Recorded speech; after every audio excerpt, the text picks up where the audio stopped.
또 자꾸 더워지고 있는데 공부하시느라고 고생이 많으실 겁니다. 그죠? 그래도 일단 시작하신 거 올해 이렇게 마무리를 하셔야지. 이게 자칫 잘못하면 괜히 길어질 수가 있습니다. 하다 보면 제가 지금 한 10년째 공부하시는 분도 알고 있는데, 옛날에 이제 그 인천 저쪽에 인천 주한한국법학원이라고 해서 거기서 이제 강의했을 때, 그때 이제 국합 선생이나 이제 박긴 교수님들 다 압니다. 지금 10년째 하시는 분이 있는데 이름을 좀 밝히는, 그런데 어쨌거나 그분이 재작년에 1차 합격했다가 겨우 이제 1차 합격했는데 작년에 또 2차 떨어져 갖고 1차부터 또 하고 있습니다. 거의 이건 10년째 가까이 하고 있습니다.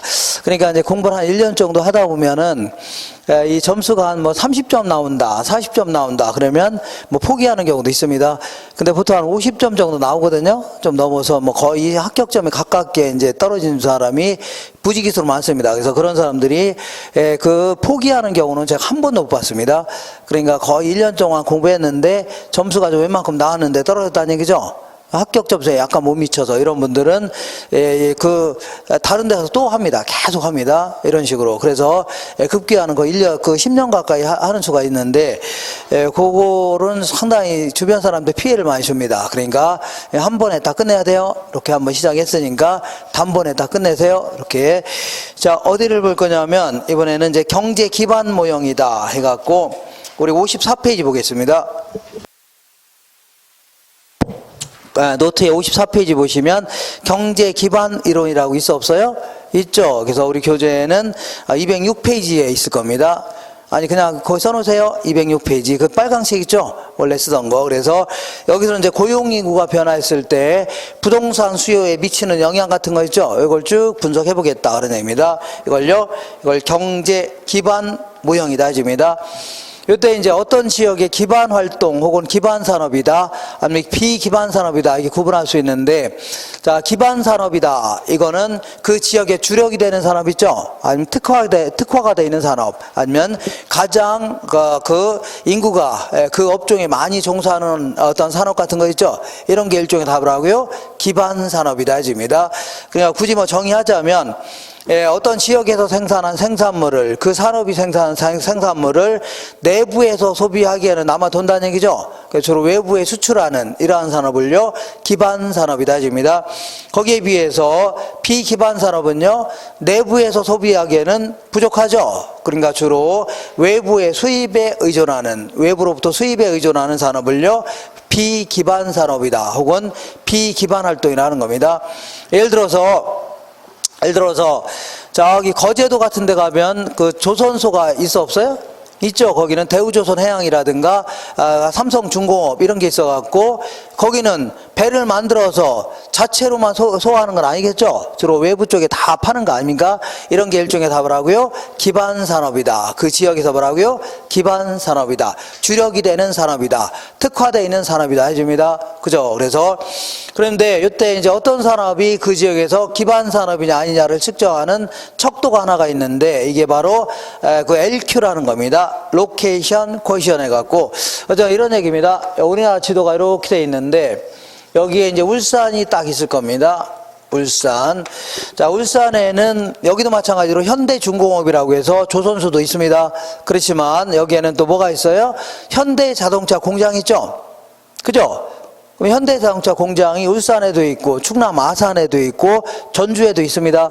그러면 이 울산에 가면 자동차 공장이라고는 현대자동차만 있을래나요? 천만에요. 자동차 관련된 모든 산업이 다 들어와 있습니다. 자동차 관련된 모든 공장이 다 들어왔다는 얘기죠. 각종 납품 공장 다 들어와 있는 거 아닙니까? 그러니까 아무래도 이 지역에서는 자동차 산업이 기반 산업이라는 걸 알 수 있을 겁니다. 그잖아요?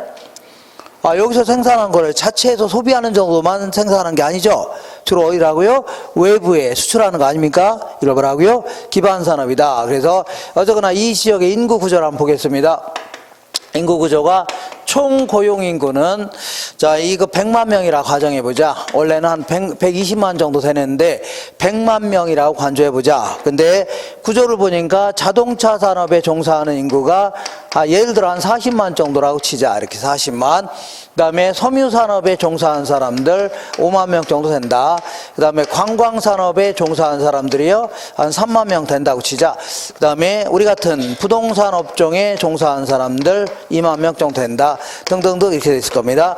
자, 이때 아까 얘기한 대로 이 LQ라는 게 뭐냐면 로케이션 쿼시언 해갖고 그 지역에 뭘로 할당이 돼 있냐 그런 얘기인데, 이때 이게 이제 기반 산업이냐 아니냐를 측정하는 척도입니다. 예를 들어 볼게요. 자, 울산 지역의 자동차 산업의 LQ를 계산해봐라. 그러면 이렇게 계산하면 됩니다. 자, 전국에 자동차 산업에 종사하는 인구가 한 10% 된답니다. 10%. 예를 들어 전국의 총 고용 인구는 3천만 명인데 자동차 산업에 종사한 사람이 300만 명이다. 그러면 몇 프로 종사하는 거예요? 자, 다시 볼게요. 전국의 총 고용 인구는 3천만 명인데 자동차 산업에 종사하는 사람이 300만 명이랍니다. 그럼 몇 프로가 종사하는 거예요? 10% 종사하는 거 아닙니까? 근데 요 지역을 볼게요. 요 지역은 100만 명 중에 40만이 종사하니까 40%가 종사하네요. 그러면 40을 10으로 나누니까 4죠. 4는 1보다 커요, 작아요? 그죠? 이런 산업을 여기서는요 기반 산업이다 하는 겁니다. 뭐라고요? 기반 산업이다. 그럼 한 번 더 해볼게요. LQ인데 관광산업의 LQ를 계산해봐라. 그러면 아무래도 저기 속초라든가 강릉, 속초 같은 데 가면은 앞에 뭐가 있어? 대포항도 있고 뒤에 설악산 같은 게 있죠. 뭐 관광지도 굉장히 많죠. 그러니까 거기는 뭐 콘도라든가 민박이라든가 아니면 여러 가지 관광 산업이 굉장히 발달할 수밖에 없을 겁니다. 근데 이 지역을 보겠습니다. 그러니까 속초 같은 경우는 아무래도 관광 산업이 뭐라고요? 기반 산업이 될 겁니다. 근데 이 지역을 볼게요. 이 지역은 전국에 관광산업에 종사하는 인구 비율이 10%라고 간주해보자. 간주하는데 이 지역은요 100만 명 중에 몇 명이요? 3만 명이 종사하네요. 3%가 종사하네요. 그러면 0.3이죠. 0.3 1보다 작네요. 이런 산업을요 비기반 산업이다 하는 겁니다. 뭐라고요? 비기반 산업이다. 그래서 요거 이제 간혹가다 잘 물어보니까 자, 그 풀 줄 아셔야 됩니다. 풀 줄 아세요. 오른쪽 볼게요. 자, 이런 문제가 작년에는 안 물어봤는데 2년에 한 번 걸로 꼭 물어봅니다. 올해는 물어볼 가능성이 높습니다. 55페이지에 거기 한번 푸는 건데 한 번 더 풀어볼게요. 길잡이 지문에 1번에 A 지역의 부동산 산업의 입지 개수는 0.6이다. 확인해 볼게요. 자, 이 박스를 좀 볼 줄 아셔야 됩니다. 항상 요 밑으로 내려가는 걸요, 요거를 줄이다 할게요. 줄. 그 다음에 옆으로 가는 걸요, 칸이라고 해볼게요. 칸. 그러면 맨 오른쪽 칸을 볼게요. 맨 오른쪽 칸에 전국 나와 있어, 안 나와 있어요? 나와 있죠. 그러니까 자, 이 부동산 산업의 LQ를 계산해 보랍니다. 부동산 산업의 LQ를 계산해 봐라. 그러면 이 전국의 부동산 산업에 대한 인구 비율을 계산해야 되겠네요. 전국의 총 고용 인구는 900명이랍니다. 900명인데 그 중에서 부동산업에 종사한 사람이 500명이랍니다. 이렇게 계산한 게요 전국의 부동산 산업에 대한 인구 비율입니다. 근데 A도시를 볼게요. 여기를 볼게요. A도시는 이렇게 볼게요. A도시는 300명이 종사하는데 300명이 종사하는데 그 중에서 부동산업에 종사한 사람이 100명이랍니다. 100명이다. 그래서 이렇게 계산한 게 뭐라고요? 부동산 산업의 자, 이 LQ입니다. 계산하면 0.6이 나올 겁니다. 얼마라고요? 0.6이다. 이렇게 계산하면 됩니다. 할 수 있나요? 이 정도는 계산할 줄 아셔야 돼요. 이 정도만 하고요. 계산할 줄 아셔야 돼요.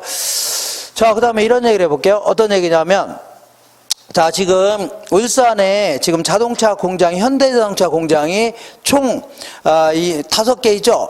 5개의 공정을 거쳐서 이제 진행합니다. 공장이 현재 5개가 있습니다. 5개가 있는데, 만약에 울산의 현대자동차가 공장을 한 개를 더 증설했다고 치자. 한 개 더 증설하게 되면 자, 인구가 증가할까요? 감소할까요?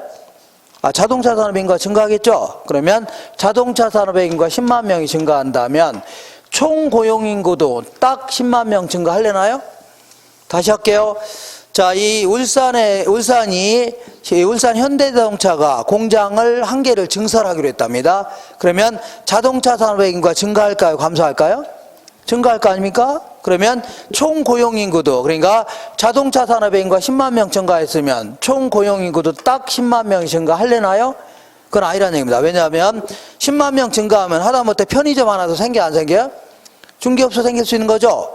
그죠? 다른 공장도 생길 수 있는 거고, 골프장도 생길 수 있는 거고, 당구장도 생길 수 있는 거죠? 그러니까 다른 산업까지 파급적으로 증가할 수 있는데, 그럼 어느 정도 증가하냐 그런 얘기인데, 자 볼게요. 이 지역의 인구 구조를 보니까 자동차 산업의 인구가 40만인데 총 고용인구는 100만이죠? 그럼 몇 배 정도 많아요? 2.5배 정도 많지 않냐 그런 얘기죠. 그러면 자동차 산업의 인구가 10만 명 증가하면 총 고용인구는 2.5배 증가해서 25만 정도 증가할 거 아니냐는 얘기죠. 요걸 기초로 해서 건설업체 같은 경우는 아파트 지어야 되겠다 이런 식으로 수요 예측 같은 거 해볼 수 있죠. 이렇게 하는 걸요 경제기반 승수모형이라는 겁니다. 다시 할게요.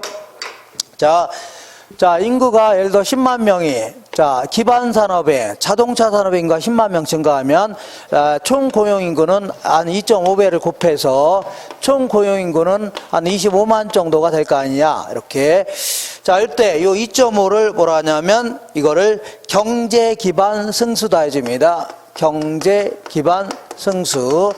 그 다음에 이 수학에서 이렇게 하는 걸 증가분위를 하는 겁니다. 기반 산업의 인구가 10만 명 증가했죠? 그럼 여기다 이제 곱하게 되면, 한 25만 정도가 증가할 거 아니냐. 총 고용 인구는 한 25만 정도 증가할 거 아니냐. 요걸 기초로 해서 여러 가지 부동산 수요 예측 같은 거 해볼 수 있죠? 이렇게 하는 거 뭐라고요?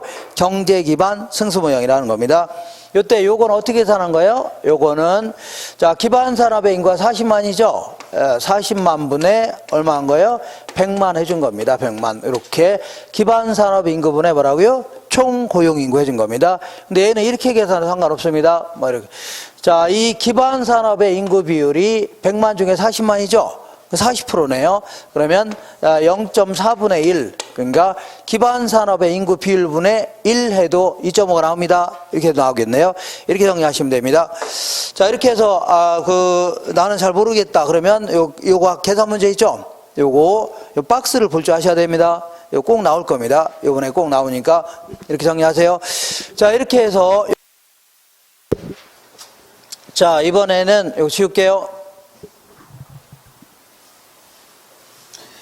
자, 입지이론을 공부할게요. 입지이론을 공부해보자. 자, 한 장 넘겨볼게요. 56페이지에 부동산 입지 선정 있어 없어요? 있죠? 이거 공부할 겁니다. 여기서는 작게는 한 2문제, 많게는 한 3문제 정도 나올 수 있는 이런 파트입니다. 이거 할 건데, 자, 여기는 입지가, 그러니까 어디에 입지하는 게 좋냐, 뭐 그런 거 관련된 다양한 이론을 좀 얘기하는 겁니다. 그러면 자, 그렇게 생각해 볼게요. 우리 이제 주거지와 관련된 입지론도 있을 수가 있고, 그 다음에 상업지와 관련된 거, 공업지, 농업지, 이런 거 관련된 입지론이 있을 수가 있는데, 먼저, 자, 주택은 어디에 입지하는 게 좋을래나요? 아무래도 쾌적하고 편리한 곳 있죠? 생활에 편리한 곳, 이런 게 좋을 겁니다. 그 다음에 상업지 같은 경우는 뭐니 해도 뭐예요?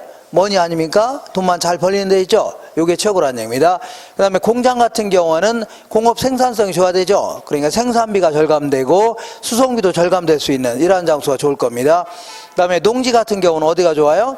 아무래도 농업 생산성이 좋아야 되죠? 그러기 위해서는 뭐 기후도 좀 온화하고 토양도 좀 비옥도가 좋은 땅이죠? 이런 땅이 좋을 겁니다.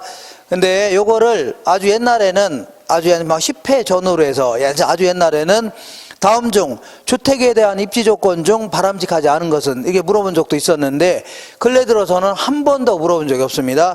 그럼 도대체 뭘 물어보냐면 자, 입지 이론이라는 걸 물어봅니다. 입지 이론.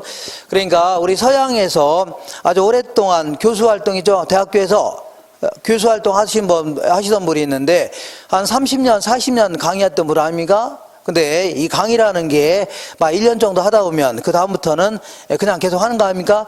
1년 헤쳐먹고 그 다음 계속 헤쳐먹는 거죠. 40년 동안. 그러니까 아무래도 대학교 입장에서는 너 기분 나쁠 거 아닙니까? 좀 연구 좀 해라. 연구 좀 해라 할 거 아닙니까? 그럼 이제 논문 좀 발표하라는 얘기입니다. 근데 이제 이 논문을 발표했는데 우리가 딱 보는 순간 에이 별거 아니네. 그러면 아무래도 그분 입장에서 기분이 안 좋을 겁니다. 그러니까 가능하면 이상한 기호라든가 수학적인 기호라든가 그림 같은 거 총동원해서 어떻게 하면 어렵게 얘기할까를 고민하겠죠. 그러니까 알고 보면 별거 아닌데 이렇게 이런 논문을 좀 공부하는 게 요 시험입니다. 요게 요 파트입니다. 그러니까 알고 보면 별거 아닌데 자 이거 하다 보면 괜히 복잡해 보일 수가 있습니다. 어쨌거나 주거지와 관련된 입지이론은 최적의 주거 입지라고 해서 이 보편 타당한 이론이 있는데 요거는 이 현실성이 너무 떨어지는 바람에 나올 가능성은 거의 없습니다. 거의 없어요. 그러니까 자 이건 안 해도 상관없습니다. 상관없고 그 다음에 상업지와 관련된 입지이론 중에 크리스털러라는 사람이 얘기하는 자, 이 중심지 이론이라는 게 있는데 요건 좀 정의가 되셔야 됩니다. 중심지 이론. 그 다음에 이제 레일리라는 사람이 얘기하는 뭐가 있냐면 소매 인력 법칙이겠습니다. 이것도 정리가 되셔야 되고 허프라는 사람이 얘기하는요 이거를 확률적 상권 모형이다 이렇게 얘기합니다. 요거는 정리가 되셔야 돼요. 그리고 나머지 사람이 얘기하는 것들은 그냥 간단히 한두 마디 정도만 기억하시면 됩니다. 다만 이 레일리의 이론을 살짝 응용해서 공식 하나 만들어 본 사람이 있는데 이게 바로 컨버스라는 사람입니다. 컨버스. 자, 그 다음에 공업지와 관련된 입지이론은 이제 베버라는 사람이 얘기하는 최소 비용 이론이다. 이게 있는데 요건 좀 정리가 되셔야 됩니다. 그리고 나머지 사람이 얘기한 거는 한마디 정도 가볍게 하시면 돼요. 그 다음에 농지와 관련된 입지이론은 튀넬이라는 사람이 얘기하는 고립국 모형이라고 있는데 요건 좀 정리가 되셔야 됩니다. 그러니까 우리 교재를 보면은 아주 방대하게 장황하게 설명하고 있는데 결국은 이 5개 이론이죠. 5개 이론을 정리하는 게 입지이론입니다. 이렇게 정리하셔요. 알겠죠? 이렇게. 자, 그러면 순서에 따라서 하나하나 알아볼 건데, 자, 아까 얘기한 대로 57페이지에 보시니까 메뉴에 주거지 입지이론 있어 없어요? 있죠? 요거는 우리 교재는 자 뭐 아예 교재는 없습니다. 그러니까 교재도 없고 이거는 나올 가능성이 별로 없어요. 근데 난 요거 굳이 요거 해결해야 되겠다 그럴 경우는 아마 3, 4월달 강의인가 해놓은 게 있을 겁니다. 그거 보시고 그렇지 않으면 굳이 볼 필요 없습니다. 예, 그거 권장해 드리고 싶지 않습니다. 나올 가능성 매우 희박하기 때문에 곧바로 한 장 넘길게요. 네, 요번에 기필코 내가 수석해서 자, 이 실추된 가문의 영광을 찾겠다 이런 분들은 좀 보셔도 되고 그렇지 않으면 나는 80점 정도 가볍게 맞고 합격하겠다 그런 분들은 무시해도 상관없습니다. 알겠죠? 오히려 이런 거 보다가 괜히 다른 쉬운 문제를 놔놓칩니다. 자, 곧바로 58페이지에 보시면 상업지와 관련된 입지이론 있죠? 여기서부터 이제 우리 교재는 209페이지에 있을 겁니다. 이 빨간 책 있죠? 빨간 책. 예, 거기에 209페이지에 있는데 그거보다는 가능하면 요 내용 있죠? 요 내용 위주로 해서 잘 정리하세요. 먼저 레일리가 얘기하는 것부터 먼저 알아볼게요. 레일리의 뭐라고요? 소매 인력 법칙이다 이게 있는데 자 읽어볼게요. 1번에 뉴턴의 만류 인력 법칙을 이용하여 상권의 범위를 확정하겠다. 이게 바로 취지입니다. 자, 만류 인력이라는 게 뭐냐면 모든 이게 질량을 가진 물체 있죠? 물체는 서로 당기는 힘이 있다는 얘기입니다. 내가 지구를 당기는 힘도 있고 지구가 나를 당기는 힘이 있어 없어요? 있죠? 근데 지구가 나를 당기는 힘이 훨씬 큰 거 아닙니까? 그러니까 내가 지구에 달라붙어서 막 걸어 다니는 거죠? 그리고 요걸 가만히 놔두면 이게 하늘로 올라가요? 밑으로 떨어져요? 밑으로 떨어지죠? 지구가 당기는 힘이 워낙 커서 밑으로 떨어지는 겁니다. 이렇게 이걸 만류 인력이다. 그래서 이 사람은 뉴턴이라는 사람은 이 만류 인력 법칙을 응용해서 한 30여 년 동안의 어떤 연구 끝에 중력 모형이라는 걸 발표했습니다. 한번 읽어볼게요. 2번이 바로 중력 모형을 소개하는 겁니다. 자, 두 중심지 사이에 위치하는 소비자에 대하여 상권이 미치는 영향력의 크기는 두 중심의 크기에는 비례하고 거리의 제곱에는 반비례한다는 얘기죠. 그래서 자 볼게요. 자, 어떤 물체가 있는데 여기 볼게요. 이 물체가 있는데 A라는 물체가 있다 치자. 이게 또 다른 물체가 또 있다고 치자.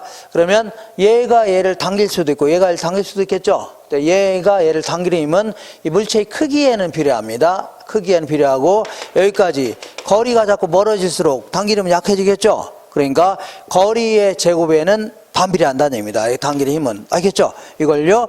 그 다음 앞에 상수를 하나 둔 게 있는데 이렇게 한 게 뭐라고요? 이게 바로 중력 모형입니다. 지금 뭐 하는 거예요? 레일리의 모델을 좀 공부해 보는 겁니다. 레일리. 자, 그래서 이제 3번이 결론입니다. 동그란 3번 이제 결론이에요. A도시와 B도시 간의 크기가 똑같다면 두 도시 간의 상권의 경계는 중간 지점이 될 것이고, A도시가 B도시보다 2배 정도 크다면 상권의 경계가 되는 분기점은요, A도시 쪽으로부터 몇 배라고요? 1.4배 정도 떨어진 것이죠. 요게 바로 상권의 경계가 된다 했던 겁니다. 자, 그럼 자볼게요. A라는 물체가 있고 여기 또 다른 물체가 있는데 B라는 물체가 있다고 치자. 그리고 요 사이에 C라는 물체가 또 있는데 C라는 물체가 여기 있다고 치자. 그럼 아무래도 A가 당기는 힘이 클까요? B가 당기는 힘이 클까요? A가 클 겁니다. A 쪽으로 가서 달라붙을 겁니다. 만약에 여기에 또 다른 물체가 있다면 B가 크겠죠? 그죠? 그럼 이 B에 가다 달라붙을 겁니다. 근데 이걸 점점 옮겨볼게요. 점점 이렇게 옮기다 오면 어느 점에 가서는 양쪽이 당기는 힘이 같아요? 달라요? 같다는 얘기죠? 그럴 경우는 자, A가 당기는 힘과 B가 당기는 힘이 같으니까 이 딱 머물러 있으려고 할 겁니다. 이걸 분기점이라 해볼게요. 뭐라고요? 분기점이다. 자, 그러면 이거는 A 도시라고 치자. 이걸요, B 도시라고 치자. 이렇게. 자, 그러면 도시는 크기를 뭘로 따져요? 인구로 따지죠. 그러니까 A 도시의 인구를 뭐라 할까요? A 도시 인구를 population A라고 할게요. population. 이걸 뭐라고요? population B 할게요. 그 다음에 여기까지 거리가 있겠네요. 여기도 거리가 있을 텐데, 자, 여기까지 거리를 영어로 distance 해줄게요. distance. 자, distance A 뭐라고요? distance B 해줄게요.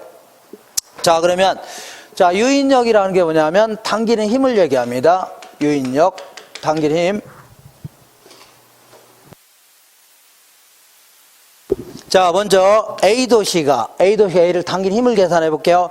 자, 중력 모형을 통해서 알아볼게요. 중력 모형을 통해서 A가 얘를 당긴 힘은 도시의 크기에는 비례하죠. 그러니까 인구에는 비례한다는 얘기입니다. 그러니까 얘가 커면 얘도 커진다는 얘기죠. 그 다음에 여기부터 여기까지 거리의 제곱에는 반비례한다. 그러니까 거리가 자꾸 멀어질수록 기하급수적으로 줄어드는 겁니다. 흡인력이 작아진다는 얘기죠. 이렇게. 그 다음에 이번에는 유인력. 자, B도시가 얘를 당기는 힘을 계산해 볼게요. 얘를 당기는 힘은 도시의 크기에는 비례하겠네요. B에는 비례하고 여기까지 거리의 제곱에는 반비례한다. 이렇게. 자, 이게 바로 이제 써본 거죠. 중력 모형을 통해서 써본 건데, 그런데 문제는 자, 이 분기점에서는 양쪽이 당기는 힘이 같아요, 달라요? 같다고 했죠. 그러니까 A도시가 당기는 힘은 요거고 B도시가 당기는 힘이 요거죠. 그러니까 두 개를 똑같이 해볼게요. 똑같이 하게 되면 하나의 공식을 한번 만들어 볼 수 있는데, 공식이 어떻게 나오냐 신경 쓰지 마세요. 얘랑 똑같이 하게 되면 이제 결론이 이겁니다. 결론은 이거 지워도 되죠. 결론은 자, TA 대 DB는 루트가 나옵니다. 루트가 나오니까 반가워요, 안 반가워요? 어떤 사람 재수없다 그럽니다. 그죠? 자, 어쨌거나 PB분의 PA 대 1 이렇게 됩니다. 요게 이제 아까 그걸 이거 공식 이렇게 만들어 본 겁니다. 이렇게. 자, 그러면 만약에 A도시하고 B도시가 똑같다고 치자. 크기가 여기도 1000명, 여기도 1000명이면 루트 1000분의 1000이죠. 루트 1이 되겠네요. 루트 1 대 1이 됩니다. 그럼 루트를 없애야 되는데, 루트를 없앨 때는 이렇게 루트 4다. 그러면 이 안을 제곱의 형태로 바꿔 놓을게요. 제곱의 형태로 바꿔 놓으면 2의 제곱이죠. 이렇게 한다면 이때는요, 얘랑 없어집니다. 없어지면서 2가 돼요. 이렇게. 그러면 질문해 볼게요. 루트 16이다. 그러면 뭐의 제곱이에요? 4의 제곱이네요. 4의 제곱이다. 자, 그러면 이렇게 될 때는 얘랑 없어집니다. 그럼 얼마라고요? 4가 돼요. 근데 루트 1은 제곱의 형태로 바꾸면 루트 1은 그냥 1 제곱하면 그냥 1이죠. 그러니까 똑같다는 얘기입니다. 그러니까 얘랑 없어지니까 1대 1 이렇게 됩니다. 그러니까 두 도시의 인구가 똑같다면 상권의 경계가 되는 분기점은 딱 중앙이 됩니다. 뭐라고요? 중앙. 근데 만약에 A도시는 2000명이고 B도시는 1000명이다. 여기는 1000명, 여기는 2000명이라는 얘기죠. 그러면 루트 1000분의 2000이니까 루트 2가 되겠네요. 자, 근데 루트 2는 이걸 제곱의 형태로 바뀌어야 되는데 일반 계산기로는 계산 힘듭니다. 그러니까 어쨌거나 얘는요 1.4를 두 번 곱하면 2가 됩니다. 이렇게 돼요. 자, 암기하시면 돼요. 그럼 이때는 1.4가 되겠네요. 뭐라고요? 1.4. 자, 그러니까 결국은 A도시가 B도시보다 2배 정도 크다면 상권의 경계가 되는 분기점은요, A도시 쪽으로부터 몇 배라고요? 1.4배 떨어진 곳 있죠? 이곳이 상권의 경계가 된다. 이렇게 했던 겁니다. 지금까지 한 걸 다시 한번 읽어볼게요. 자, 지금까지 얘기한 거 다시 읽게요. 1번, 내용이 1번. 뉴턴의 만류인력 법칙을 이용하여 상권의 범위를 확정하겠다. 이게 취지고, 두 번째가 이제 중력 모형을 소개하는 겁니다. 두 중심지 사이에 위치하는 소비자에 대하여 상권이 미치는 영향력의 크기는 두 중심의 크기에는 비례하고 거리의 제곱에는 반비례한다는 얘기죠. 이게 바로 중력 모형을 소개하는 거고, 세 번째가 이제 결론입니다. A도시와 B도시 간의 크기가 인구가 똑같다면 두 도시 간의 상권의 경계는 중간 지점이 될 것이고, A도시가 B도시보다 2배 정도 크다면 상권의 경계가 되는 분기점은요, A도시 쪽으로부터 몇 배라고요? 1.4배 떨어진 것 있죠? 요것이 상권의 경계가 된다. 이렇게 했던 겁니다. 자, 근데 요거는 아주 뉴턴의 중력 모형을 가지고 상권을 정해봤다는 아주 고차원적인 그러한 논문 같지만 사실은 문제점이 너무 많습니다. 뭐 너무나 하지만 어쨌거나 문제가 많다는 얘기죠. 왜냐하면 이 사람의 논리대로 하면 이렇게 해서 이 분기점을 정한 다음에 상권이 이렇게 정해진다 그런 얘기입니다. 그러면 여기 있는 마을 사람들, 조그만 마을 사람 다 이쪽으로 한다는 얘기죠. 여기 있는 사람도 이쪽으로 한다는 얘기입니다. 요게 이제 결론인데, 문제는 자 보세요. 여기에 큰 강이 있다. 큰 강이 있으면 이쪽으로 가느니 저쪽으로 가는 게 빠를 수 있죠.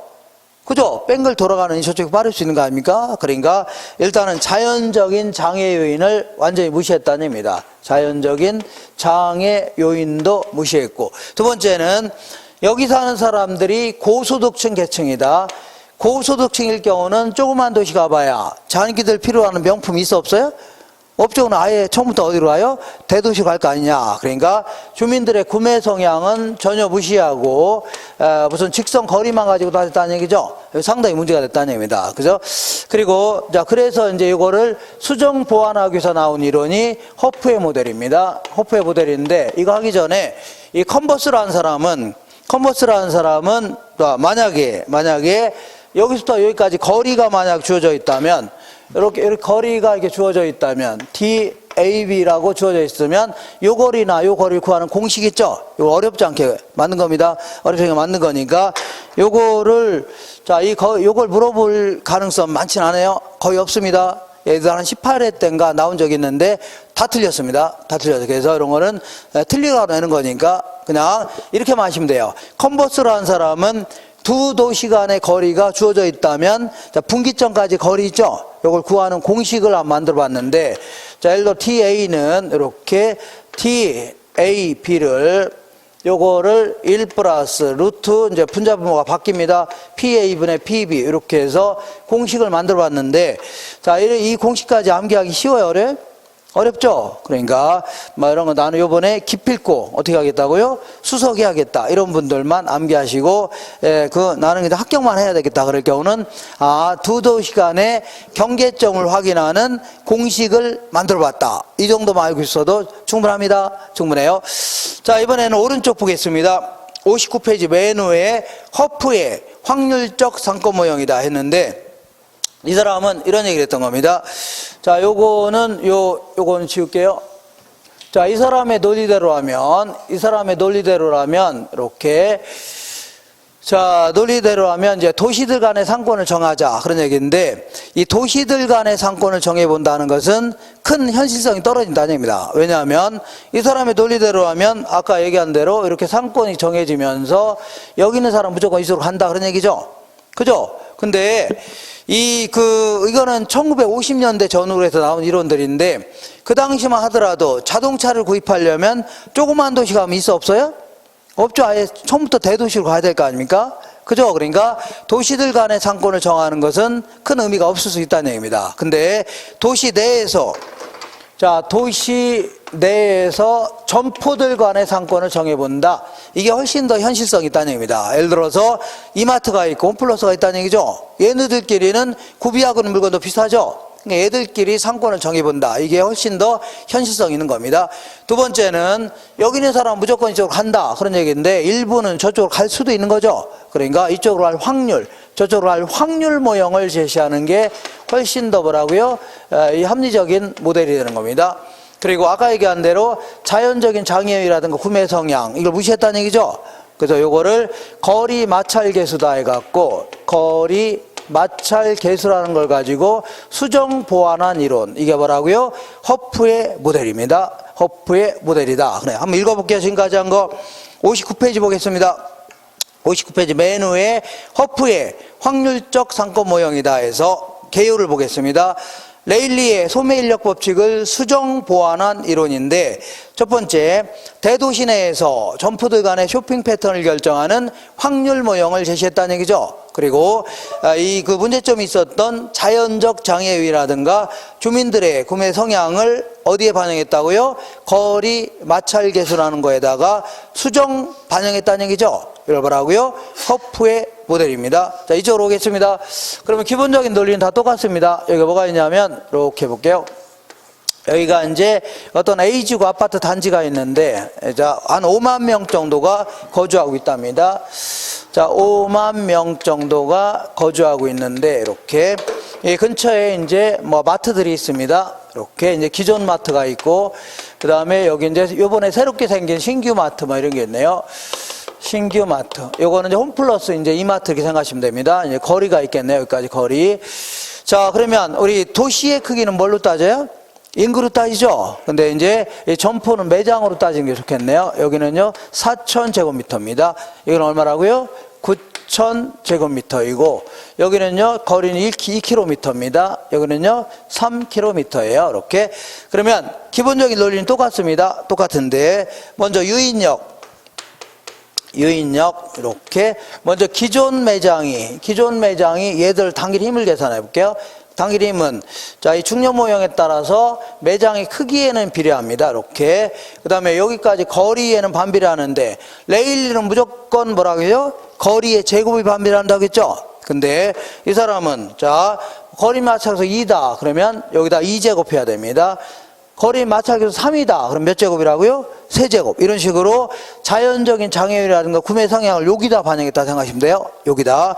자, 그 다음에 이번에는 유인력. 신규 매장이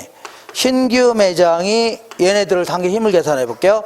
먼저 매장의 크기에는 비례하겠네요. 9,000. 그다음 여기까지 거리에는 반비례하는데, 문제에서 별 말이 없이 이해하면 똑같이 일하는 얘기입니다. 밑에도. 알겠죠? 그러면 우리 레일리 같은 경우는 여기까지를 가지고서 이제 분기점을 구해봤는데, 이 사람은 여기서부터 더 나아가서 요거 이제 계산해 볼게요. 자, 2의 제곱은 4죠. 그러니까 4,000 4로 나누면 1,000이 됩니다. 그 다음에 3의 제곱은 얼마예요? 1,000이죠. 그러면 3의 제곱은 9죠. 제가 6이라고 했나요? 9죠. 그러면 9,000을 9로 나누면 1,000이죠. 이게 의미하는 게 뭐냐면, 기존 매장이 얘들을 당길 힘이 한 1,000 정도 된다면 신규 매장도 한 1,000 정도 된다는 얘기입니다. 그렇기 때문에 만약에 신규 매장으로 갈 확률을 계산해라. 신규 매장으로 갈 확률 계산하라 그러면 이거 더하기 이거 분의 얘가 차지한 비율 있죠? 이렇게 좀 됩니다. 그러니까 1,000 플러스 얼마라고요? 1,000분의 1,000이 차지한 비율. 그러면 50% 아닙니까? 그러니까 한 5만 명 중에 50%가 할 거 아닙니까? 그러니까 한 2만 5천 명 정도 갈 거 아니냐. 이렇게 얘기하는 게 뭐라고요? 허프의 모델입니다. 알겠죠? 그래서, 자, 그 밑에 볼게요. 59페이지. 요거는 제가 다시 볼게요. 이렇게 이제 거기 밑에 다 있죠? 다 있으니까. 이거는 제가 이 이해를 돕기 위해서 이렇게 하나하나 썼지. 실전에서는 금방 합니다. 실전에서는 금방 해요. 자, 무조건 이런 문제가 나오면 무조건 이렇게 해주면 됩니다. 4,000을 2의 제곱으로 나누면 얼마요? 1,000이죠. 그 다음에 9,000을 3의 제곱으로 나누면 1,000이죠. 그럼 두 개 합치면 얼마요? 2,000이죠. 2,000분의 1,000 해주면 얼마고요? 여기 50% 아닙니까? 곧바로 나오는 겁니다. 곧바로 나와요? 알겠죠? 한번 연습해 볼게요. 한번. 자, 우리 요거 문제집 한번 보겠습니다. 자, 문제집에, 잠깐만요. 문제집에, 잠깐.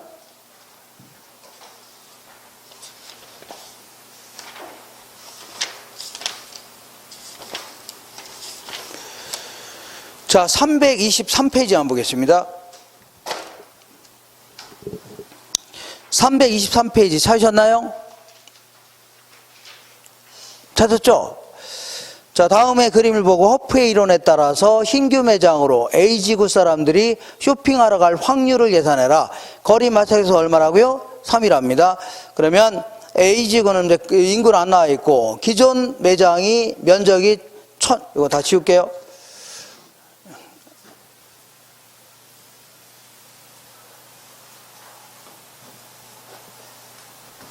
자, 그대로 이렇게 집어넣으시면 됩니다. 이렇게. 요거 이제 이거 해마다 보니까 요거는 이제 계산할 줄 아셔야 돼요. 먼저 기존 매장은 16,000제곱미터네요. 16,000제곱미터. 그 다음에 신규 매장은요 54,000제곱미터네요. 54,000제곱미터 이렇게. 자, 그 다음에 그 거리를 자, 그 거리 마찰기수가 3이라고 돼 있죠. 기억하세요. 그 다음에 2km, 3km네요. 2km 얼마라고요? 3km이 되네요. 자, 그러면 이때는 어떻게 계산하면 돼요? 자, 16,000을 뭐로 나누라고요? 2에 세제곱 나누면 됩니다. 3이라고 했죠? 요거는 뭐라고? 얘가 1단계라면요 54,000을 뭐로 나누라고요? 3에 몇 제곱이에요? 세제곱. 아, 여기다 반영하라 했죠? 거리 마찰계수 3이라고 했죠? 그죠? 그러면 곧바로 계산할 수 있습니다. 뭐가 나오냐면, 여기도 2,000 나오고, 여기도 얼마 나온다고요? 2,000. 여기도 얼마라고요? 2,000. 합치면 4,000이죠? 4,000분의 2,000이니까 뭐라고요? 곧바로 50% 나오는 겁니다. 얼마라고요? 50% 할 수 있죠? 자, 그리고 제가 꼼꼼히 이거를 한 번 더 봤는데, 이거 또 이게 오류가 생겼네요. 어디를 볼 거냐면, 잠깐만요. 자, 314있는 거 이따 할게요. 이따 기출문제니까, 이게 빠뜨렸네요. 빠뜨렸어요. 자, 다시 돌아올게요. 저렇게 해서 얼른 계산하면 돼요. 자, 돌아오셔서, 자, 59페이지 보겠습니다. 요 교재. 59페이지 맨 아래 결론 보겠습니다. 결론. 이 사람은 항상 계속 이런 걸 강조했습니다. 이 거리는 그다지 중요한 게 아니라는 얘기죠. 뭐가 중요하다고요? 그 사람의 구매 성향 있죠? 요게 중요하다는 걸 계속 강조하고 있습니다. 자, 결론 볼게요. 59페이지 아래에서 5번째 줄 결론. 거래권에 영향을 주는 것은 행동자로서의 뭐라고요? 소비자다. 그러니까 거리보다는 뭐가 중요하다고요? 구매 성향이 중요하다 그런 얘기입니다. 상가는 소비자의 기호라든가 소득관계를 잠적하여 선택된 상품을 판매해야 된다. 그러니까 무슨 얘기냐면, 여기가 이제 서울에서 이제 압구정동 이런 데가 좀 잘 사는 동네 아닙니까? 근데 여기다가 이 싸구려 물건을 판다고 해서 팔려 안 팔려요? 안 팔리죠. 이 사람들 구매 성향에 맞는 거를 팔아야 된다 그런 얘기입니다. 그 다음에 적당한 거리에 고차원 중심지가 있으면 인근의 저차원 중심지를 지나칠 가능성이 커진다는 얘기죠. 그러니까 여기에 A지구 아파트 단지 사람들이 그동안은 이제 탑마트 이런 게 갔었는데, 이렇게 적당한 거리에 이마트가 생겼답니다. 그럼 이거 다 지나치고 다 어디로 가요? 이마트로 간다는 얘기죠. 이런데 이마트로 가야 다양한 상품을 많이 구비하고 있기 때문에 선택의 폭이 넓어진다는 얘기죠. 그러니까 고차원 중심지를 저차원을 지나치게 가능성이 커진다는 얘기입니다. 그 다음에 고차원 계층일수록 수성 가능성 확대된다. 자, 여기서 고차원이라는 것은 자, 이 고소득층 계층을 얘기합니다. 고소득층들은 식구별로 자동차가 다 있어 없어요? 있죠. 그러니까 거리가 그다지 중요해요 안 해요? 안 하고 다 차 끌고 다니다는 얘기죠. 그러니까 거리는 그다지 중요한 게 아니라는 얘기죠. 이런 걸 계속 강조하는 겁니다. 거리는 그다지 뭐라고요? 중요한 게 아니다. 한 장 넘겨볼게요. 이제 60페이지 보겠습니다. 자, 이번에는 크리스탈러 이론을 알아볼게요. 자, 크리스탈러 내일이 큰 버스 타고 가서 호프 마시러 간 날이지 해갖고 저번에 했는데, 자, 이제 크리스탈러 이론 요거 좀 정리해 볼게요.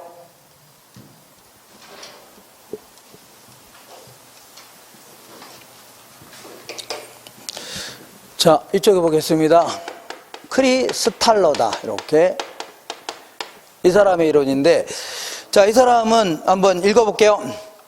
자, 의의를 자꾸 읽어보면 이 사람이 무슨 얘기하는가 다 알고 있습니다. 알 수 있습니다.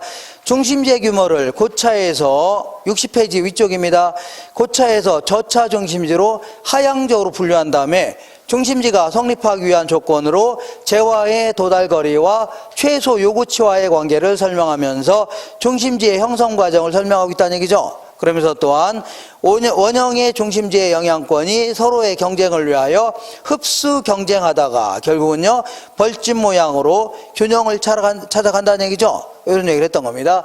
어쨌거나 이 사람은 이런 얘기를 먼저 해볼게요. 어떤 이제 중심지라는 게 뭐냐면, 중심지라는 게 주변 지역에 재화나 서비스를 제공하기 위한 어떤 장소를 얘기합니다. 상점들이 밀집되어 있는 곳이라든가 특정 상점의 장소. 그러니까 우리가 공부하고 있는 이 시설은 어디에 있어요? 요 이마트 바로 앞에 있죠? 여기 있는 거 아닙니까? 이게 바로 중심지입니다.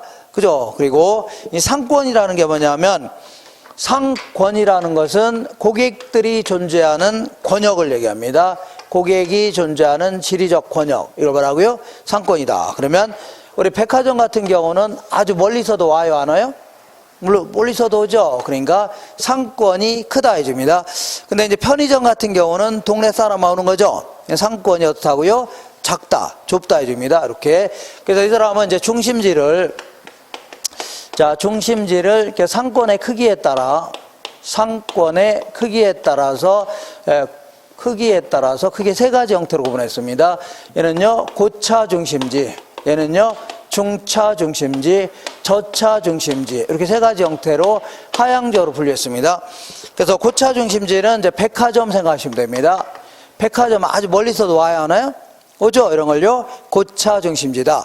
그 다음에 저차는요 편의점 생각하시면 됩니다. 우리 편의점은 동네 사람만 오는 거죠? 이러고요 저차 중심지. 그 다음에 중차는 이제 뭐 어중간한 거, 뭐 탑마트다, 뭐 엠마트다, 어중간한 게 있죠? 1층 전층을 다 쓰긴 하는데 주차장은 이제 마당에 좀 있고 어쨌거나 파는 건 다 팔죠?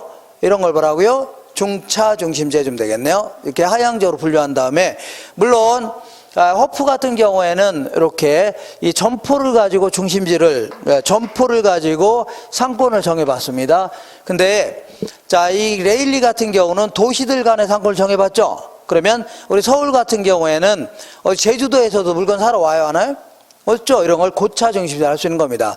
그리고 근데 이제 이렇게 하면 좀 헷갈립니다. 그냥 점포를 생각하시면 됩니다. 뭐 생각하라고요? 점포. 백화점 같은 걸요 고차 중심지 해주면 돼요.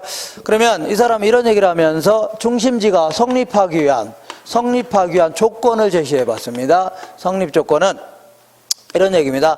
여기다가 이제 아주 간단한 얘기인데 어렵게 설명합니다. 간단한 얘기인데 어떻게 설명한다고요? 어렵게 설명하는 겁니다. 예를 들어서 내가 여기다가 이제 갈비집 하나 차리려고 합니다. 갈비집 차리려고 하는데, 갈비집이 망하지 않고 버티려면 한 달에 500명 정도는 와주어야 망하지 않고 버틸 수 있다는 얘기죠. 그죠? 근데 막상 입점하게 되면 한 달에 한 800명은 올 것 같다. 몇 명 온다고요? 800명 올 것 같다. 그러면 입점해야 돼, 안 해야 돼요? 해야 되죠. 간단한 거 아닙니까? 그래서 요거를요 최소 요구치다. 그러니까 이 중심지가 성립하기 위하여 최소한도로 필요로 하는 고객수라든가 이런 걸 뭐라고요? 최소 요구치. 그 다음에 요걸요 재화의 도달거리. 그러니까 중심지 기능에 영향을 미치는 최대한의 어떤 고객수라든가 이런 걸 뭐라고요?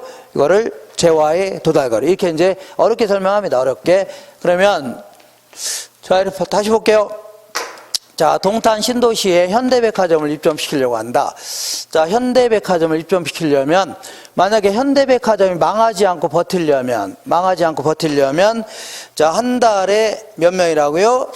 한 달에 그러니까 한 6km 내에 있는 사람들은 와줘야 된답니다. 6km 내에 있는 사람은 와줘야 되고, 인구로는요, 한 5만 명 정도는 와줘야 버틸 수가 있다는 얘기죠. 한 달에. 그죠? 이렇게 안 오면요 망한다는 얘기죠. 근데 막상 입점하게 되면 주변에 오산이라든가 수원의 일부라든가 송탄 이런 데 있죠. 이런 데 올 것 같다는 얘기입니다. 이 정도. 그러다 보니까 이 한 9km 내인 사람까지도 올 것 같답니다. 고객수로는요 한 8만 명 올 것 같다는 얘기죠. 그러면 입점해야 돼, 안 해야 돼요? 해야 되죠. 그죠? 그래서 자, 요 지금부터 6km 5만 명 이걸 뭐라고 하냐면 최소 요구치라는 겁니다. 중심지 기능이 유지되기 위해서 최소한도로 필요하는 상권의 범위라든가 고객수 이걸 뭐라고요? 최소 요구치다. 이걸 뭐라고 하냐면 이걸요 재화의 도달 거리라는 겁니다. 자, 중심지 기능이 영향을 미치는 최대한의 공간적 범위라든가 고객수 이런 거 뭐라고요? 재화의 도달 거리. 당연히 이게 클 때 성립하는 거죠. 그죠? 이게 쉬운 얘기 이렇게 어렵게 얘기합니다.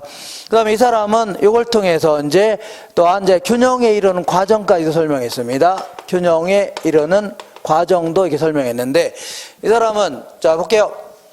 자, 동탄 신도시에 홈플러스가 지네들 최소 요구치는 요 정도 되고 도달거리 이만큼 되니까 입점했다는 얘기죠. 그 다음에 여기 이마트도 입점했다고 치자. 이렇게 롯데마트도 입점했다고 치자. 입장하고 나니까 이런 데는 재화가 도달이 안 되는 지역도 있어 없어요? 있죠. 이걸 가만둬야 하나 둬요? 치열하게 막 전혀 이거를 잡아먹으려고 막 경쟁하려고 할 겁니다. 광고라든가 이런 걸 통해서. 그러다 보니까 결국 어떤 식으로 바뀌어나가요? 상권이 이렇게 바뀌어나갑니다. 이렇게. 자, 요거는요 홈플러스, 얘는 뭐라고요? 이마트, 롯데마트 이게 바뀌어나가는데 물론 이렇게 가까운 데야 여기로 가겠고 가까운 데 가겠죠? 근데 요 어중간한 지역, 이런 지역, 자, 이거를 뭐라고요? 이거를 경합지역이라 하는데, 이러한 지역은 뭐 이쪽으로 갈 수도 있고, 이쪽으로 갈 수도 있는 거죠? 거리가 큰 차이가 없으니까. 자, 그럴 경우에는, 자, 만약에 이마트가 홈플러스보다 훨씬 더 품질이 좋다. 그러면 이마트로 가려고 하죠? 똑같은 물건인데 가격이 훨씬 더 이마트가 싸다. 그럼 어디로 가요? 이마트로 가려고 할 겁니다. 그러다 보니까 홈플러스는 이 물건 그 손님 안 뺏기려면 어떻게 해야 돼요? 자, 이 가격이랑 품질이 딸리면 돼야 한대요? 안 된다는 얘기입니다. 그래서 우리 김포에도 홈플러스가 2개나 되는데 그 풍무점에 가다 내려가다 보면 예전에 봤는데 다른 업체에 비하여 비싸게 파는 게 있다면 5배로 환불해 주겠다는 얘기죠. 그죠? 이러면서 가격 경쟁할 수밖에 없는 겁니다. 그러니까 남들보다 비싸게 팔면 돼야 한대요? 안 됩니다. 결국은 나중에는 결국 가격도 비슷해지고 품질도 거의 비슷해집니다. 그렇지 않으면 망하니까. 그러니까 결국은 가격이나 품질이 비슷하다면 가까운 데 가겠죠? 그러니까 여기 있는 사람 이쪽으로 하니까 상권이 이게 분리됩니다. 이렇게 분리된다는 얘기죠. 결국은 이런 식으로 상권이 확정되어 나갑니다. 이런 식으로. 이걸 뭐라고요? 벌집 모양이다 집니다. 뭐라고 한다고요? 벌집 모양으로 확정되어 나간다는 얘기죠. 이거는 홈플러스, 이마트, 롯데마트. 그러면 이런 걸 뭐라고요? 고차 중심지라 하는데 고차 중심지 간에는 거리가 멀어요? 좁아요? 멀죠? 근데 이 안에는 수많은 편의점들이 있을 겁니다. 자, 얘들끼리는 좀 가깝죠? 저차 중심지일수록 거리는 가깝다는 얘기입니다. 자, 지금까지 한 거 결론입니다. 결론. 자, 거기 61페이지 딱 중간에 결론 있어 없어요? 있죠. 그래서 고차일수록 중심지 간의 거리가 멀고 저차일수록 가깝다는 얘기죠. 그 다음에 고차일수록 중심지 규모가 커지고 다양한 중심 기능을 갖는 겁니다. 그러니까 이마트 상권의 범위 안에는 뭐 영화관도 있고 골프장도 있고 별게 다 있겠죠. 다양한 중심 기능을 갖는다. 저차 중심지에서 고차 중심지로 갈수록 피라미드 형태를 이루게 됩니다. 그러니까 이마트 상권의 범위 안에는 수많은 편의점이 있을 겁니다. 그 다음에 싱싱마트, 탑마트 같은 거 몇 개 안 되겠죠. 이마트 딱 있을 겁니다. 그래서 위로 올라갈수록 뭐라고요? 피라미드 형태를 이루게 됩니다. 그 다음에 중차 중심지가 포용하는 저차 중심지의 수는 고차 중심지로 갈수록 분포도가 줄어든다. 그러니까 자, 어떤 탑마트 바로 아래 보면 자, 편의점 무진장만 있을 겁니다. 이렇게. 근데 이마트 바로 아래는 몇 개 안 되겠죠? 그러니까 위로 올라갈수록 뭐라고요? 분포도가 줄어듭니다. 왜 줄어드냐면 자, 위로 올라갈수록 막대한 자본 요구가 되죠. 그러니까 자, 설사 아무나 할 수 없다는 얘기입니다. 그러다 보니까 위로 올라갈수록 분포도가 줄어드는 겁니다. 포용한다는 얘기는 그 상권의 범위 안에 있다는 얘기죠. 결과적으로 지배하고 있다는 얘기입니다. 지배. 그다음에 이 크리스털러라든가 허프도 둘 다 중심지 이론이라는 표현을 씁니다. 크리스털러도 뭐라고요? 중심지 이론. 그다음에 허프는요 확률적 상권 모형 혹은요 중심지 이론이라는 표현을 쓰는데 크리스털러 같은 경우는 도시 전체에서 저런 식으로 중심지가 형성되어 나가는 과정이 있죠. 재화의 도달거리가 뭐라고요? 최소 요구가 커야 성립할 수 있죠. 이렇게 해서 중심지가 입점해 나가는 과정 이런 걸 중심으로 해서 논문을 발표했는데, 허프는 아까 얘기한 대로 주민들의 구매 성향 있죠? 구매 성향을 중심으로 해갖고 자, 이 상권이 형성되어 나가는 과정 있죠? 상권이 분리되어 나가는 과정, 구매 행태 이런 걸 중심으로 했기 때문에 이걸요 미시적 분석이라는 겁니다. 허프는 뭐라고요? 미시적 분석. 그 다음에 크리스털러는요 도시 전체에서의 입점 과정 있죠? 요걸 중심으로 했기 때문에 거시적 분석이다 표현합니다. 우리 경제학도 소비자들의 행동이라든가 생산자의 행동 있죠? 이런 걸 중심으로 해서 경제학을 구성해 나가는 걸요 미시경제라는 겁니다. 그다음에 도시 전체에서 인플레이션이라든가 실업률 같은 거 있죠? 요걸 중심으로 해서 분석해 나가는 걸요 거시 분석이다 표현합니다. 이렇게 해서 요 정도 정리하시고, 자, 잠깐 쉬었다 하겠습니다. 쉬었다가